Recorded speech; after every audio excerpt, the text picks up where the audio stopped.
কোনো কাজ শুরু করলে কাজের শুরুতে বিসমিল্লাহ বলে শুরু করা। যেই কোনো কাজ, আমরা যখন কোনো ভালো কাজ শুরু করব, কাজের শুরুতে কি দিয়ে শুরু করব? বিসমিল্লাহ বলে কাজ শুরু করব, আল্লাহর নাম নিয়ে শুরু করব। আল্লাহর নাম নিয়ে যদি আপনি কাজ শুরু করেন, ওই কাজের মধ্যে বরকত দিবেন কে? আল্লাহ তাআলা বরকত দিয়ে দিবেন। কোনো কাজ যদি খাবার শুরু করেন, খাবারের শুরুতে বিসমিল্লাহ বলে খাবার শুরু করলেন। অজু করবেন, অজু করার শুরুতে বিসমিল্লাহ বলে অজু শুরু করবেন, অর্থাৎ আল্লাহর নামে শুরু করবেন।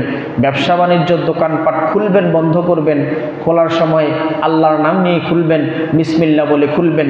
আল্লাহর নাম নিয়ে যদি আপনি কোনো কাজ শুরু করেন, ওই কাজের মধ্যে বরকত দিবেন আল্লাহ। ওই কাজের মধ্যে যদি কোনো ক্ষতি হওয়ার সম্ভাবনা থাকে, আল্লাহ রাব্বুল আলামিন ওই ক্ষতি থেকেও হেফাজত করবেন।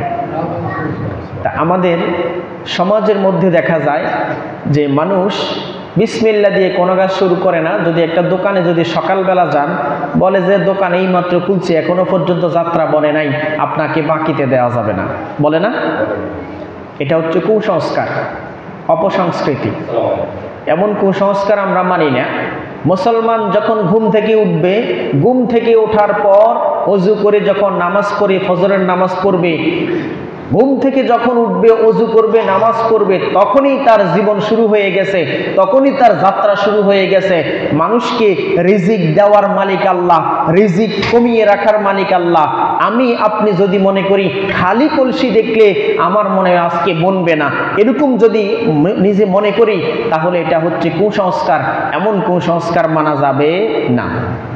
তাহলে আল্লাহর নাম নিয়ে আপনি শুরু করবেন, সামনে খালি কলসি পড়ুক, অথবা কেউ ঝাড়ু নিয়ে ঝাড়ু দিতে থাকুক, কিংবা আপনার দোকানে কোনো কাস্টমার, কোনো খরিদ্দার যদি আসে, সেই যদি আপনার কাছে চায়, যদি আপনার অ্যাবিলিটি থাকে আপনি দিবেন। আপনি এটা বললেন না আমি এখনো পর্যন্ত যাত্রা করি নাই। মুসলমানের যাত্রাটাই ফজরের নামাজ দিয়ে শুরু হয়, ঠিক কিনা? তাহলে আল্লাহর নামে সর্বপ্রথম কাজের শুরুতে কি বলতে হবে? বিসমিল্লাহ। আল্লাহর নাম নিয়ে শুরু করবেন। আল্লাহর নাম নিয়ে যদি কোনো কাজ শুরু করেন, ওই কাজের মধ্যে আল্লাহ রাব্বুল আলামিন তার কুদরতি হাতে, আল্লাহ রাব্বুল আলামিন তার কুদরতি হাতে তার বরকত বাড়িয়ে দিবেন।